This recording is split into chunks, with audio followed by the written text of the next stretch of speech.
susah lah. Nanti ayah dah cukup duit, ayah belikan Adik belajar rajin-rajin.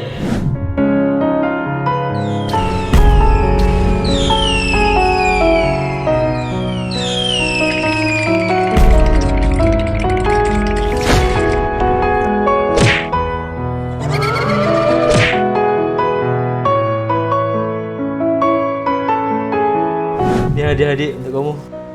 Untuk adik ke ya? Kesian ayah tengok phone kamu tu. Lagipun phone tu dia tahan lasak. Skrin dia pakai Corning Gorilla Glass Victus 2. Jatuh tinggi pun tak mudah pecah tau. Ayah jatuh motor, phone ni elok lagi. Kena hujan, jatuh air pun tak apa. Dia boleh masuk 2 meter sampai 24 jam tau adik. Dia nak belajar 24 jam dalam air pun boleh. Bateri besar, charge laju. Kalau kawan adik habis bateri, boleh siap reverse charge lagi tau. Terima kasih ayah. Adik janji adik akan belajar bersungguh-sungguh. Dek, nanti tolong. Okay guys, masuk guys. Aku dah ada phone baru ni. Jom kita main sampai subuh.